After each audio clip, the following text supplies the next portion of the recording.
우리가 저번 시간에는요 5장 1절을 중심으로 해서 무슨 말씀을 나눴냐면 하나님 종의 멍에를 매지 말라라고 하는 것이 무슨 의미인가, 그리고 또 그리스도인이 된 우리가 매어야 될 멍에는 무엇인가, 그 부분에 대해서 나누었습니다. 종의 멍에를 맨다는 것은 다시 율법주의로 돌아가는 것을 말하는 거죠. 예수 그리스도의 십자가 은혜를 거절하는 그런 삶을 말하는 겁니다. 그래서 그 종의 멍에, 죄의 종노릇하는 종의 멍에를 지지 말고 우리가 매어야 될 멍에, 바로 예수 그리스도와 함께 지는 그 사랑의 멍에를 매는 것이 바로 하나님이 우리에게 원하시는 삶이다 라고 하는 부분에 초점을 맞추어서 말씀을 나누었습니다. 오늘은 이어지는 내용의 말씀인데요, 2절을 먼저 좀 다 같이 읽어보고 말씀으로 들어갑니다. 2절 시작. 보라, 나 바울은 너희에게 말하노니 너희가 만일 할례를 받으면 그리스도께서 너희에게 아무 유익이 없으리라. 자, 바울이 다시금 종의 멍에를, 다시금 율법의 멍에를 지고자 하고 있는 갈라디아의 성도들에게 무슨 말씀을 하냐면, 나 바울은 너희에게 말한다. 사도인 나 바울을 말하는 거죠. 예수 그리스도의 제자인 나 바울을 말하는 겁니다. 내가 너희에게 말하노니 너희가 만일 할례를 받으면 그리스도께서 너희에게 아무 유익이 없다, 이렇게 말합니다. 자, 할례를 받으면이라고 하는 표현으로 보아 아마도 아직은 갈라디아의 성도들 중에 율법주의로 돌아가려고 하는 자 중에 아직은 할례를 받은 자가 없는 것이 아닌가, 이런 생각을 합니다. 물론 단정지어서 전혀 없다라고 말하기는 좀 어려우나 일단 바울의 표현만을 빌려보자면 현재 갈라디아 성도들 중에 율법주의적 거짓 교사들의 말에 이미 마음을 뺏긴 자들의 대부분은 아직 할례는 받지 않고 마음에 어떤 결심을 하고 있는 거예요? 아, 내가 할례를 받아야 되겠구나. 할례를 내가 받아서 예수 그리스도의 십자가의 은혜와 함께 더 온전한 구원에 내가 이르러야 되겠구나, 이런 마음에 지금 결심을 하고 있는 상태라고 하는 것이죠. 그래서 그런 상태에 놓인 자들에게 지금 단호하게 말하는 거예요. 너희가 지금 마음에 생각한 대로 할례를 받아버린다면 예수 그리스도는 너희에게 아무 유익이 되지 않는다라고 하는 겁니다. 자, 그러면 바울이 여기서 너희가 할례를 받는다라고 하는 이 표현이 우리가 좀 주의해서 보셔야 될 건 뭐냐면, 단순하게 할례를 행하냐 안 행하느냐에 대한 어떤 행위적인 요소를 강조하는 걸까요? 그렇지는 않습니다. 바울이 지금 강조하는 것은 할례를 행하느냐 안 행하느냐 이런 어떤 행위적인 부분을 강조하는 것이 아니라 할례를 받으려고 하는 그들의 의도를 말하는 거예요. 자, 왜 이런 말씀을 드리냐면 사도행전에 가보면 바울이 디모데에게 의도적으로 할례를 받게 하는 사건이 하나 나와요. 자, 어디를 우리가 한번 보시냐면요, 사도행전으로 좀 가보시는데 사도행전 16장으로 가볼게요.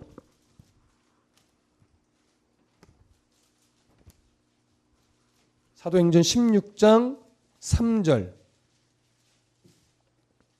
사도행전 16장 3절. 자, 함께 읽겠습니다. 사도행전 16장 3절 함께 읽습니다. 시작.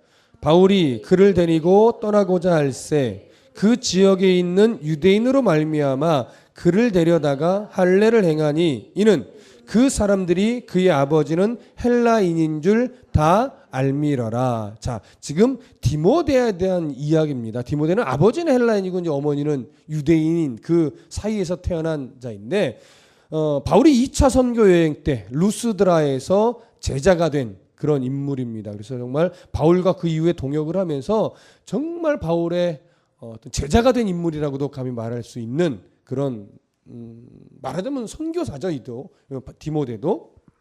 자, 그런데 이때 왜 바울이 디모데에게 할례를 행하게 했을까요? 디모데에게 할례를 행한 건 단순하게 구원의 문제 때문에 할례를 행한 것이 아니라 선교 사역의 어떤 효율성 때문에 한 것입니다. 그래서 지금 할례를 행하지 않게 하면 어떤 큰 어려움이 닥칠 수도 있고 선교 복음을 전하는 사역에 방해 요소로 작용할 수도 있는 이런 상황이었기 때문에 바울은 그런 복음을 효과적으로 전하는 데 도움이 되게 하기 위해서 그런 의도로 디모데에게 할례를 행하게 한 것입니다. 그렇기 때문에 이때 이때 디모데에게 할례를 행한 것은 바울이 보기에도 또 하나님이 보시기에도 별로 문제가 되지 않는 거예요. 디모데가 지금 이런 이유로 할례를 행했다고 해서 예수 그리스도가 디모데에게 유익이 될까요? 안 될까요? 유익이 되죠. 이런 상태에서는. 근데 갈라디아 성도들에게는 너희들이 할례를 행한다면 그리스도가 아무런 유익이 되지 않을 거다 이렇게 얘기하는 겁니다. 무슨 이유예요? 의도 때문에 그런 거예요. 왜 할례를 받으려고 하느냐? 지금 그 의도 때문에 바울이 이런 강조를 하는 겁니다. 갈라디아 성도들, 특히 율법주의적 거짓 교사들은요, 그들이 어떤 중심으로 강조를 한 거냐면 십자가의 복음도 오케이, 예수 그리스도를 믿어야 구원받는 건 맞다. 그런데 할례를 행해야 더 온전한 구원에 이른다.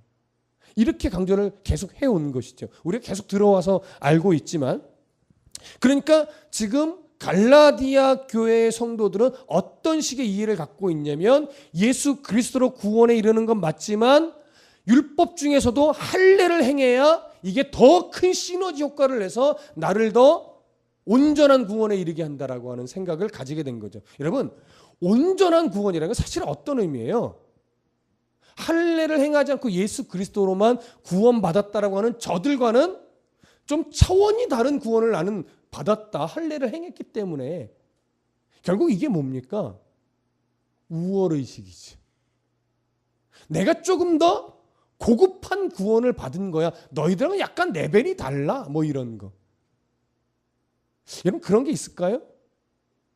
구원을 받았는데 더 고급한 구원이 있고 조금 모자란 구원이 있을까요?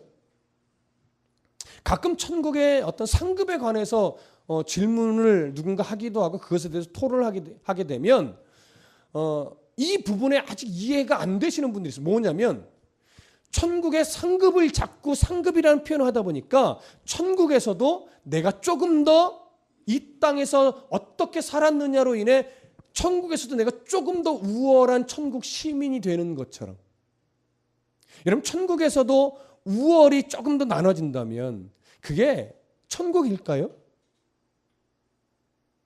글쎄 모르겠어요. 동의를 안 하면 어쩔 수 없는데 저는 그렇게 여겨지지 않습니다. 천국에서도 누군가가 너무 부러워.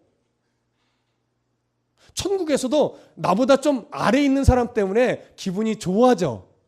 이게 천국일까요? 천국은요, 혹여나 나보다 하나님이 누군가를 더 높여주신다 해도 그게 질투로 작용하는 것이 아니라 정말 한 점 부끄러움 없이 기쁘게 축하해주고 박수 쳐주고 인정해주는 그런 곳이겠죠. 그럼 그런 곳에서 우월이라는 게 성립이 될까요? 성립이 될 수가 없죠. 마찬가지로 구원도 똑같아요. 조금 더 우월한 구원이 있고 조금 우월하지 못한 구원이 있을 수 없습니다. 근데 지금 이들은 뭐예요? 예수 그리스도의 십자가와 함께 할례를 행하면 이게 시너지 효과를 발휘해서 뭔가 우리는 조금 더 고급하고 조금 더 완전한 구원에 이를 것 같은 착각을 하는 거죠. 그래서 바울이 말하는 거예요. 너희들이 그런 착각을 가지고 그런 오해를 가지고 지금 할례를 받으려고 하는데, 너희들이 만약에 할례를 받아버린다면 너희들이 생각하는 십자가의 은혜는 너희들에게 아무런 효과를, 아무런 효력을, 아무런 도움을 주지 못할 것이다라고 하는 거지. 여러분, 왜 그럽니까? 십자가의 은혜와 그 다음에 율법에 속한 할례는 함께 갈 수 없습니다. 함께 갈 수 없습니다. 마치 죄와 하나님이 함께 공존할 수 없듯이 할례와 예수의 십자가 은혜는 함께 갈 수 있는 게 아니에요. 왜냐하면 십자가의 은혜는 그 자체로 완전하기 때문에 그렇습니다. 무엇인가가 덧붙을 수도 없고 예수의 십자가의 은혜에 뭔가 결함이나 부족함이 있을 수 없기 때문에 그 십자가의 은혜 자체로 완전합니다. 그래서 로마서에 보면 예수의 십자가는 율법의 마침이다 이렇게 표현되어 있습니다. 로마서 10장 4절인데 제가 읽어드릴게요.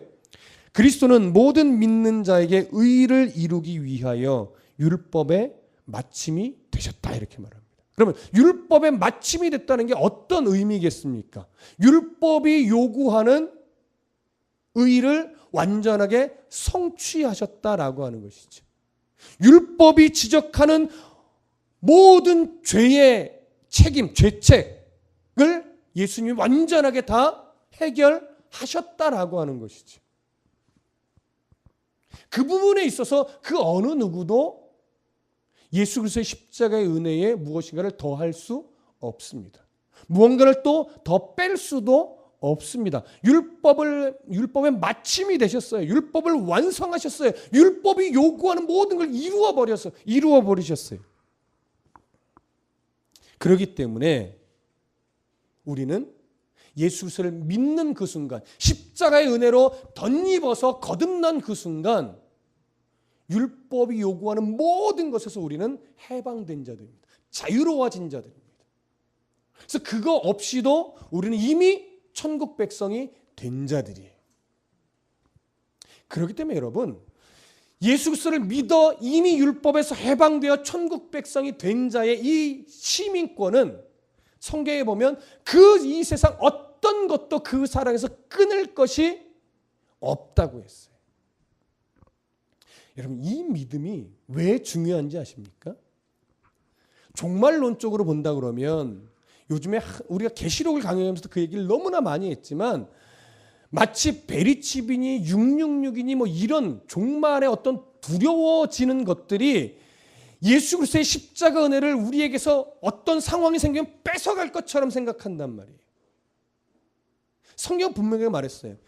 그 사랑에서 우리를 끊어낼 수 있는 것이 이 세상에 아무것도 없다. 이미 내가 그 사랑 안에 들어가 있다면 아무리 사단이 강하게 무섭게 몰려온다 할지라도 그 사랑에서 우리를 끊어갈 수 있어요? 없어요? 없어요. 저는 이걸 어디까지 생각하냐면 우리들의 삶을 살아가 보면 주변에 뭐 이단이나 사이비 또는 나는 예수 안 믿어. 어릴 때는 분명히 구원 받은 것 같은데 나는 예수 안 믿어. 이런 사람도 있죠. 그래서 예수를 잘 믿다가도 이단에 빠진 사람도 있고 예수를 잘 믿다가도 신앙을 아예 버린 사람도 있어요.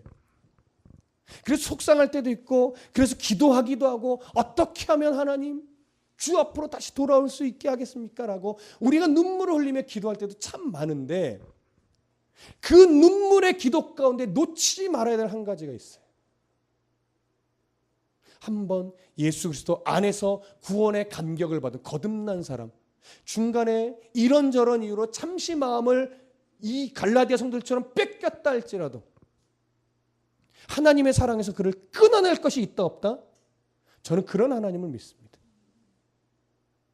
예수 그리스도의 은혜 안에 있었던 자라면, 예수 그리스도를 나의 주 나의 하나님으로 진정으로 영접한 자라면 이만희가 예수 그리스도의 보혈에 피해서 그를 끝내 뺏어갈 수 없어요. 잠시 뺏어간 것처럼 뭐예요? 보일 뿐이에요. 그게 속상한 거죠. 하나님은 끝내 자기 백성을 뭐예요? 돌아오게 하시는 분이십니다. 어떤 것에서도 자기 자녀를 뺏기시는 하나님이 아닙니다. 저는 그 하나님을 믿습니다. 그래서 여러분 주변에 그런 이유로 기도해 줄 분들이 얼마나 많습니까? 그렇죠? 그때마다 그 눈물의 기도를 하기 전에 멈춰 있어야 되는 것. 하나님은 자기 백성을 잃어버리시는 하나님이 아니시라는 신뢰. 이 소자 중 하나라도 잃어버리는 것은 내 하나님 아버지의 뜻이 아니라는 것. 그 소자가 뭡니까? 단순하게 어린아이만 말하는 것이 아니에요. 마음이 연약하여 또 세상 가운데 뭔가 잃어버린 것처럼 여겨지는 그러한 자녀일지라도 하나님의 자녀라면 하나님은 하나님의 사랑에서 끊어져 나가는 것을 원하지 않으신다는 거죠. 그렇게 만들지 않는다라고 하는 거죠. 어떻게 주신 생명인데 예수 그리스도를 십자가에 죽게 만들므로 말미암아 율법의 마침이 되게 하셔서 주어진 생명인데 그거를 이만희한테 뺏겨요. 하나님이 우리 하나님이 그렇게 약해요? 안 약해요. 그런 하나님이면 그렇게 약한 하나님이면 우리는 믿지 않을 거예요. 근데 성경의 역사를 보고 또 먼저 되신 어른들의 신앙의 역사를 보니까 우리 하나님은 그런 하나님이 아니시더라는 거지.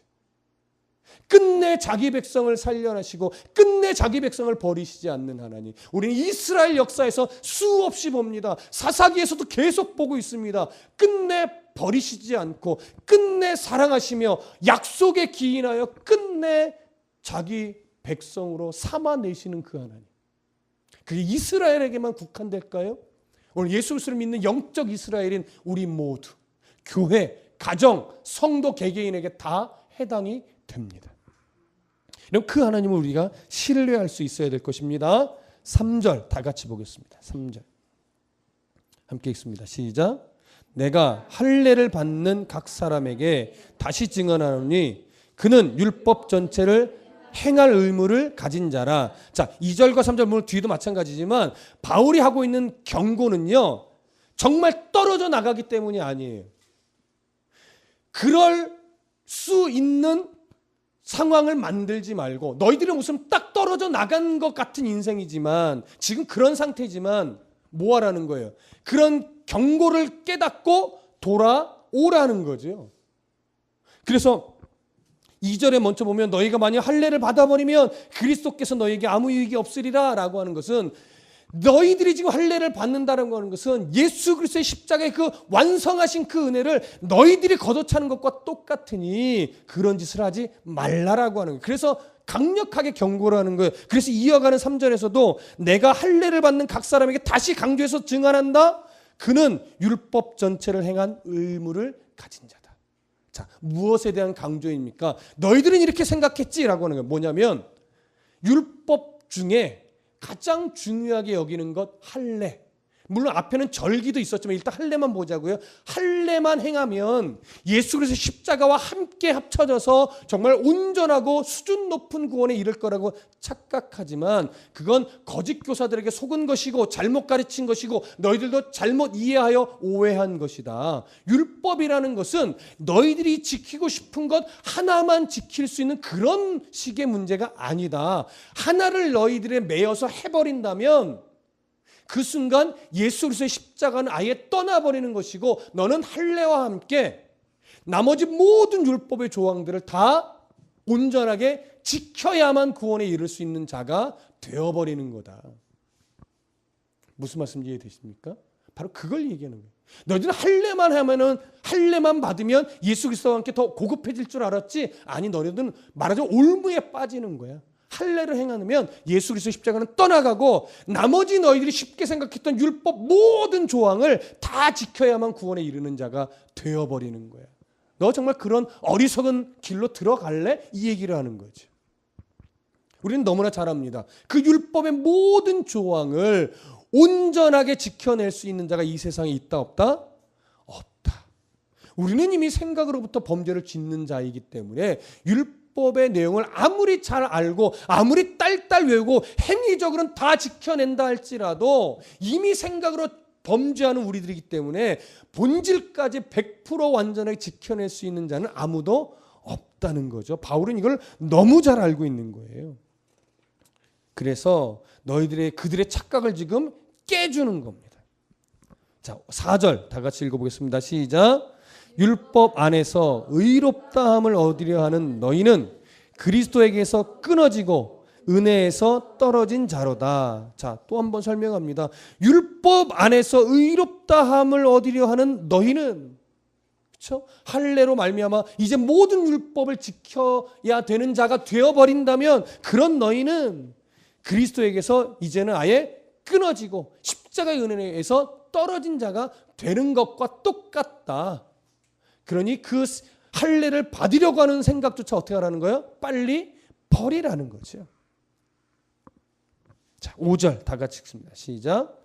우리가 성령으로 믿음을 따라 의의 소망을 기다리노니 6절까지 읽겠습니다. 그리스도 예수 안에서는 할례나 무할례나 효력이 없으되 사랑으로서 역사하는 믿음뿐이니라. 자, 5절은요 이런 거예요. 왜냐하면 왜 너희들이 그런 율법을 빨리 버려야 하냐면 이런 거죠. 우리가 성령으로 믿음을 따라 의의 소망을 기다리기 때문이다. 의의 소망을 기다린다는 건 뭡니까? 완전하게 의로워져서 하나님 나라에 들어가는 그때, 예수 그리스도께서 다시 오시는 그때를 말하는 거죠. 그때를 우리가 소망할 수 있는, 그때를 소망하며 기다릴 수 있는 근거가 뭐냐? 율법이 아니다. 뭐라는 거예요? 믿음이라는 거죠.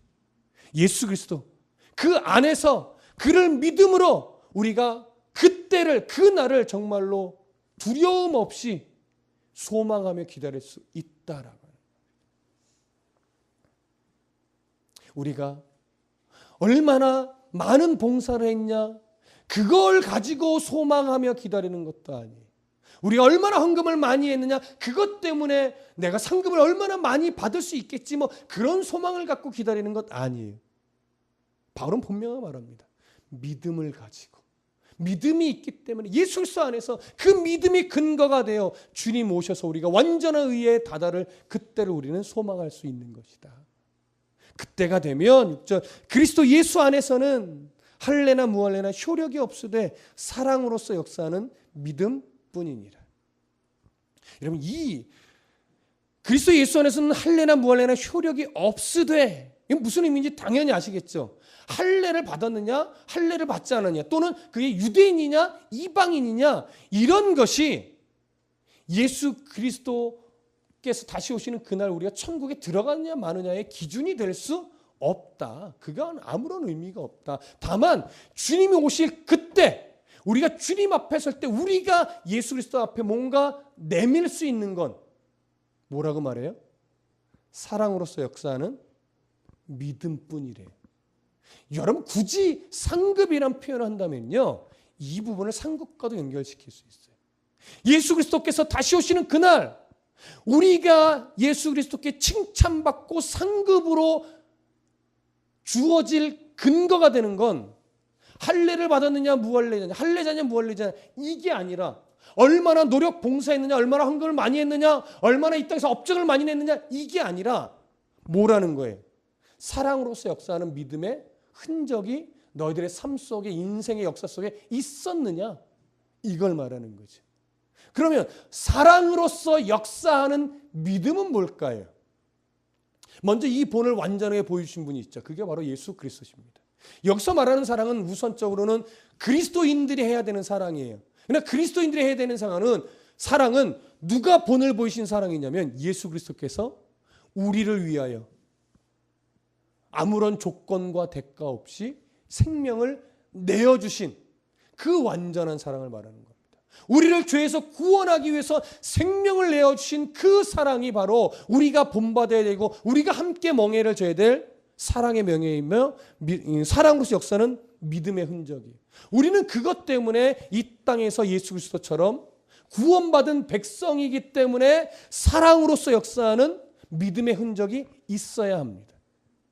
사실은 이렇게 하면 이렇게 해주시겠지, 이런 조건이 붙는 흔적이 아니라 그거랑 상관없이 그저 사랑하기 때문에 우리가 믿음으로써 베풀 수 있는 흔적이 필요합니다.